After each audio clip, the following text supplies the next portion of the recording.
Gang, what's up? Aaron right here, Canadian Looney. So we had David Cochrane, like cheerleader of the CBC for the Liberals, who calls himself a journalist, and Melanie Joly, she calls herself a politician. I guess she is, technically. Let's take a look at this. Don't take any more dumb pills today. This is the only one you can afford. Let's go. Prime Minister Mark Carney laid out new measures to protect Canadian steel and aluminum today, an industry facing tight pressure under U.S. tariffs now at 50%. If there's no deal between Canada and the U.S. at the end of the 30-day deadline discussed at the G7, Canada will impose counter tariffs on July 21st. In the meantime, there will be new procurement measures to encourage the use of domestic supply and a quota on foreign steel, limiting the amount of steel from countries without a trade agreement with Canada. The steel industry, however, says these measures fall short of what is needed. I'm joined now by Industry Minister Melanie Joly. Minister, it's good to see you. Thank you for coming in today. Good to see you, David. Thank you. Let's start with the 30-day timeline before retaliation. What's your level of optimism that something will get done in the next 30 days or by the 16th of July? This is a question that every single journalist asks me or the Prime Minister. And of course, my answer is always the same. We won't negotiate in public. We'll let the Prime Minister do his work. But I think, we have to make sure that we're continuing to negotiate, but we're ready also as we know, we're in a trade war. We know that the economy is the battlefield, and they're front lines right now. And I know you want to talk about that, but the front lines are steel, aluminum, and auto. Right. But when, the U.S. ambassador, or the ambassador to the U.S., Kirsten Hillman and Dominic LeBlanc came out of the meetings at the G7 saying, we felt an acceleration, we've been told to accelerate it. When you set a deadline, either enough is enough and it's time to draw a line in the sand, or you think you can get something done by then, or both. How do you view it? I'll let the folks in charge of the negotiation do their work. I think that indeed, as mentioned, we now have a clearer process. And at the same time, we're the country that has imposed the most counter tariffs. We're the country that is the biggest client of the U.S. because we buy more from the Americans than China, Japan, the U.K. and France. So it gives us leverage. Our countermeasures are hurting in key states that are linked to President Trump's base, particularly red states. But at the same time, everybody doing the work of not buying American right now, making sure that we're supporting a Canadian products and basically businesses and workers is fundamental. So I decided to leave the diplomatic front to go to the economic front of the trade war, and I'm seeing how much there's work to be done, and that's what we're doing right now. Okay, there have already been hundreds of jobs lost in steel and more in aluminum. In this package outlined today, there's no direct specific measures for those workers. I know there have been changes made to EI previously to waive waiting periods and make it easier to qualify, but there are task force set up. I mean, how quickly are people going to see concrete measures there? Because there could be a lot of jobs lost in the next month. There hasn't been layoffs on the aluminum side, and there's been some layoffs on the steel side. The two issues are completely different. Right. Okay, I've been in contact with all the three sectors, including auto, and they're all linked. But I must say, right now, the issue is much more in the steel sector. I've been in contact with the president of ArcelorMittal Dofasco, with the president of Stelco, the president of Algoma Steel this morning again in Sault Ste. Marie, and also with the president of many other different plants across the country. So I'm very open to their comments regarding making sure that there's not any form of dumping through different countries that could be third countries of steel that is basically being not following fair trade practices, to say the least. So we'll continue to have that conversation. Today was an important package. Why? Because it addresses the short, middle, and longer term issues. Short term, we need to close the market. How we do that, we're willing to continue to have conversations. The second is midterm liquidities and making sure that companies are able to get through the crisis. Conversations and negotiations have already started, particularly with some companies. And then longer term, it's the future of having steel in Canada. And for sure, we will have steel in Canada. It's fundamental to our economy. It's fundamental to our manufacturing sector. It's fundamental to our national security. We're doing three things. First, we will impose Canadian steel and aluminum in major projects. Second, in the defense procurement, absolutely. Canadian companies or foreign companies selling us defense procurement, defense equipment, will have to take Canadian steel and aluminum, and also we'll make sure that in our deals that to attract foreign direct investments, we'll put conditions into. Right, but we have a statement from the Canadian Steel Producers and the United Steel Workers Union saying that they believe what is in this package today falls short of what our industry needs at this most challenging time. So, like the point that with 700 plus steel jobs already gone, there's no sort of sector-specific package for them beyond the EI changes, and they point to, as I understand it, some of the import restrictions on steel that the quota tariff rates, excuse me. The tariffs, yes. Yes, it limits imports from countries we don't have a trade agreement with to 2024 levels.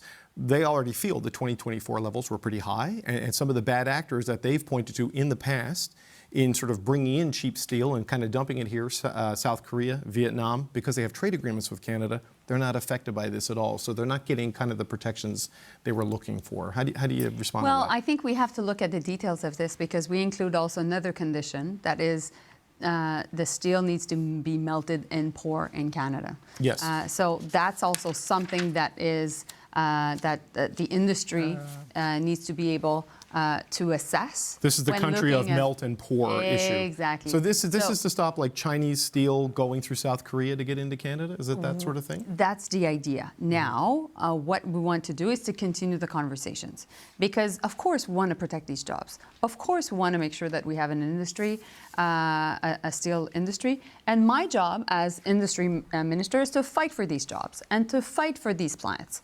And that's what I'll do. I've been on the phone a lot over the past few days to make sure that we land at a good place. I understand that there's still concerns, and we'll be in solution mode. You know, the 30-day period, wherever this goes, I mean, the industry has been saying for a while that it's potentially thousands of jobs that could start to go in that time frame if the 50% tariffs aren't lifted, because they lost a few hundred at 25, but after that, it's not linear, it's exponential, and their ability to ride it out is extremely limited. Yeah, you're talking about 30-day for countermeasures, which is different. We're talking about much more closing or limiting the market to make sure that we have a stronger domestic market to protect our plants. I understand, but those are medium-term to long-term solutions in some cases, like the defense procurement. Like Algoma, more than half of its product goes into the U.S., right? So at a 50% tariff, it's just not sustainable. So I hear you. And clearly what the U.S. is doing is completely unacceptable. And we will fight these tariffs because they're completely legal, they're completely unjustified. And so that's why we need to make sure that we get to a good place to protect our domestic market, like I was mentioning, on the quotas. I think that, and I think we're getting to a good place. I'm quite positive. And I think we can get to a good place very quickly. I think also that some plants had issues before this crisis and need to be helped, and we will help them. And at the same time, we need to be prepared for many scenarios. As the geopolitics of this and the unpredictability coming out of the White House is a fact. And so based on that, we will take measures like we've never done since we had free trade agreements to protect these jobs, to make sure that we have a domestic market, like I was saying.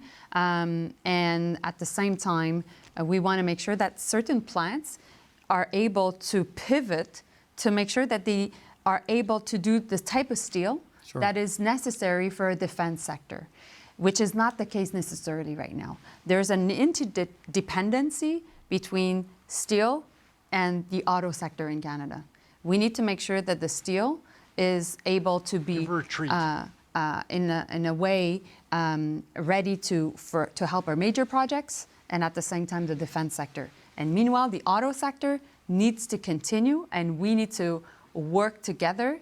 And we have a $2 billion fund to support the auto sector, but I want to make sure that while we look at these sectors separately, we look at them working together as well. Right, and I get the strategy there because, you know, the White House has unleashed a wave of protectionism around the world that industries are forced to just adapt to. Yeah. But this is going to take some time, right? So, like, what's the timeline you see for that sort of pivot? You know, where Canadian steel can be reoriented towards a defense supply chain that we're kind of just starting to build as a country, right? This is not the sort of thing, I mentioned the 30-day time frame. I know that's for countermeasures, but that 30 days at 50% tariffs for these companies is going to be rough. Well, the David, transition is going to take months, years. That's why we have a One Canadian Economy bill. That's why we want to, you know, people have been asking why this urgency of passing through this legislation. There is urgency. People will potentially be losing their jobs. So we're fighting every day to make sure that we keep these plants open, that we're working with the unions to keep the jobs, to make sure, meanwhile, that we attract foreign direct investments in different sectors that are linked to the manufacturing sector.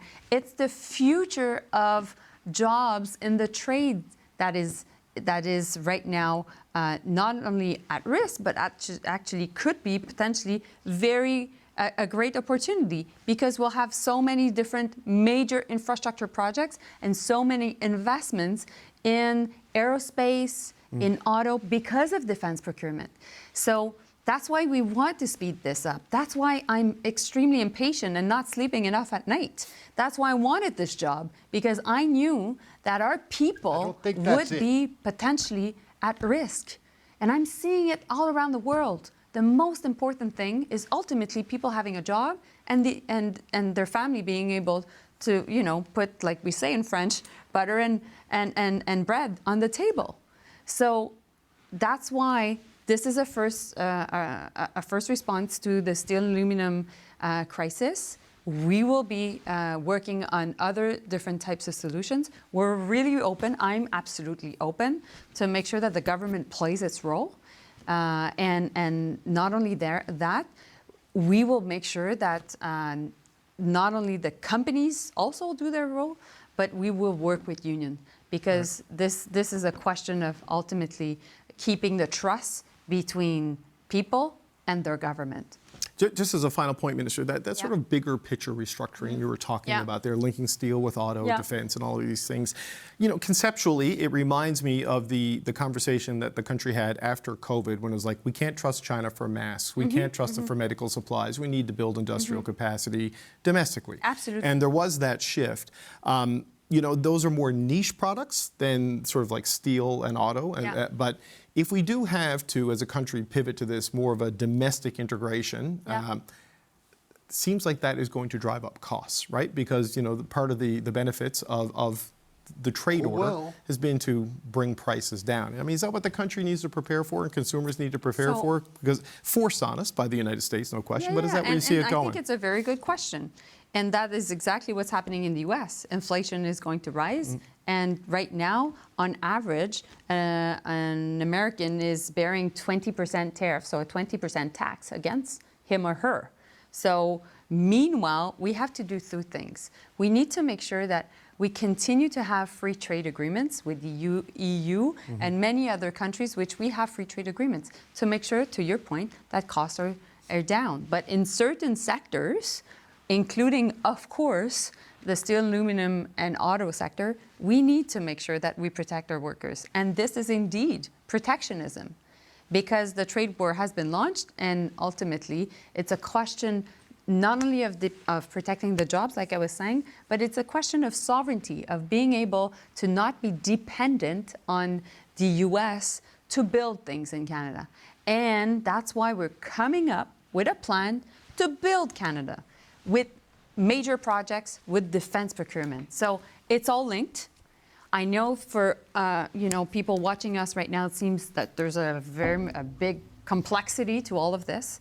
It's the impact of right now the White House taking its decisions and Canada deciding to be closer and less dependent on the US and closer to Europe and closer to certain Asian countries. And yes, negotiations on The free trade agreement with the US is important, but I think we should all bear in mind that the mindset of trade in the world has changed. And so we need to have a built-in Canada plan, and that's what this government is doing. But it does seem the prices will rise as a result of this, because security and self-sufficiency often comes at a cost. I'm not saying that's a good thing or a bad thing. That is why we're cutting taxes, and that is why that was our first bill, to make sure that we can continue to have this social safety net with pharmacare, with dental care, with childcare, but at the same time, we know that things are costing too much. It's been tough, and so that's why we're cutting taxes, and we're working on all these fronts. Okay, I've gone over time. Industry Minister Melanie Joly, appreciate you. Thanks for coming in. So there we go, gang. Like, that didn't make anybody any smarter. IQ's down a couple of points just watching her for 15 minutes. Boy, oh boy. It's entertaining though. Oh my God, she's so active. It's crazy to watch this lady. Melanie Joly, Minister of Industry, former Heritage Minister, former Minister of Foreign Affairs, Global Affairs, Trudeau's Affairs. She was Trudeau's girl. Maybe she's Carney's now, who knows? Aaron right here, Canadian Looney, like, share, subscribe, all of those fun things. Come and join us for one of the live shows. They're a good time too. That's it. Check out the links in the description. Leave a comment. We'll catch you in the next video. Later, gang. We're out. It's Friday night. Oh, yeah.